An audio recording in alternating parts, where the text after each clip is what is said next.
Halo teman-teman yang berbahagia, berjumpa kembali dengan saya Dr. Andri, spesialis kedokteran jiwa dari Rumah Sakit EMC Alam Sutra Tangerang. Saat ini saya sedang menunggu istri saya yang sedang berlatih renang ya. Jadi salah satu resolusi tahun barunya itu adalah dia bisa berenang ya. Saya sendiri baru bisa berenang tuh SMA kelas 1, karena memang waktu itu orang tua saya sangat khawatir kalau saya main air ya. Dan waktu itu di Tangerang memang tidak terlalu banyak kolam renang, bahkan cuma ada satu, dan itu pun ramai sekali ya, sehingga tidak bisa belajar berenang. Orang tua saya sendiri bisa berenang dua-duanya karena mereka berenangnya di kali ya, di Sungai Cisadane. Jadi kalau kita melihat bagaimana seorang melakukan resolusi seperti istri saya itu, belajar dari sesuatu yang tidak bisa sampai akhirnya jadi bisa. Nah, ini mungkin buat teman-teman yang sekarang sedang mencoba melakukan sesuatu, ingin mendapatkan hal-hal yang baik dalam kehidupan, harus memulai dari sekarang. Problemnya seringkali kita itu tidak mau mencoba awalnya. Di dalam proses pengobatan sekalipun, saya sering mendapatkan beberapa pasien yang mungkin banyak yang tidak terlalu mau belajar di luar daripada misalnya makan obat. Jadi konsepnya ketika dia datang ke dokter jiwa itu juga tidak pas, yaitu mereka menganggap pengobatan ini hanya bersifat untuk segera membantu dan bisa menghilangkan. Lalu kemudian mereka akan kembali normal seperti dulu. Namun kita tahu bahwa dalam beberapa video yang sering saya ungkapkan, seringkali problem masalah kejiwaan itu kan sudah berlangsung jauh-jauh sebelumnya. Jadi sebenarnya kalau kita melihat, banyak di antara kita yang mungkin tidak menyadari bahwa situasi gangguan kejiwaan itu sudah mulai kita tanam ya, istilahnya itu sejak dari dulu gitu ya.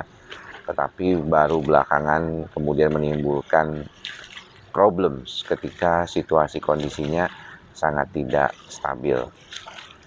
Nah, itulah mengapa banyak orang mengungkapkan bahwa berarti kalau misalnya dalam situasi tertentu, kondisi orang yang mengalami gangguan kecemasan itu baru setelah akumulasi ya. Betul sekali teman-teman ya.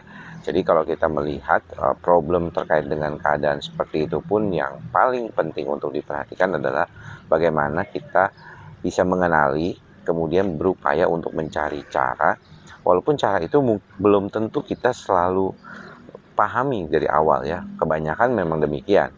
Karena kalau kita bicara tentang adaptasi, mekanisme adaptasi itu tidak akan semuanya tuh dalam kondisi yang kita pahami selalu bersama sebagai sesuatu yang yang umum gitu, yang terjadi umum. Kebanyakan dari kita mungkin merasa bahwa ya kayaknya juga saya nggak tahu nih gimana belajarnya, tolonglah diajarin ya. Biasanya dokternya juga diminta untuk mengajarkan, tapi sebenarnya intinya bukan si dokter. Di dalam buku yang pernah saya banyak baca juga, selalu dikatakan semuanya akan berpulang pada diri orang itu sendiri. Jadi kalau teman-teman yang mau kira-kira kita bilang tuh belajar untuk mengelola pikiran dan perasaannya, nggak bisa minta orang untuk melakukannya. Teman-teman yang harus melakukannya sendiri. Saya nggak bisa kasih istri saya buku teori berenang ya. Kalau dia nggak nyebur sendiri, dia akan susah. Jadi mau nggak mau dia harus melakukannya sendiri. Teori mungkin biar lebih mantap gitu ya, tapi tetap aja semuanya akan berpulang pada diri orang itu sendiri. Begitu juga teman-teman, pada dasarnya kemampuan olah pikir kita di dalam cara mengelola kecemasan kita, yang paling utama adalah bagaimana teman-teman itu mampu mengatasi diri teman-teman sendiri. Dan caranya itu sebenarnya sudah saya sering katakan di berbagai macam video-video yang mungkin bisa teman-teman buka ya di playlist terapi cemas tanpa obat, juga bagaimana tentang ikhlas, sabar, dan sadar, seperti yang sering kali kita ungkapkan bersama.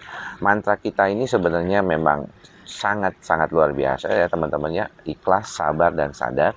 Tapi sebenarnya kalau teman-teman sendiri itu tidak berlatih caranya bagaimana supaya tetap ikhlas, bagaimana belajar sabar, bagaimana belajar sadar, maka semuanya itu akan sulit. Jadi teman-teman harus belajar bagaimana mengejawantakan, how to manifest, memanifestasikannya di dalam tindakan dan pikiran teman-teman serta perilaku teman-teman semuanya. Semoga apa yang saya sampaikan pada kesempatan kali ini bisa kita bantu, bahwa kalau kita mau melakukan sesuatu, tidak ada yang bisa membantu diri kita selain diri kita sendiri. Obat, dokter jiwa, psikolog, support system, keluarga, itu adalah pendukung kita, tetapi bukanlah satu-satunya yang bisa membantu kita. Nggak bisa cuma obat doang, nggak bisa cuma psikiater atau psikolognya saja, tetapi kita lah yang memegang peranan penting terhadap kondisi seperti ini. Mudah-mudahan menjawab pertanyaan semua, dan jangan lupa mantra kita bersama, ikhlas, sabar, dan sadar.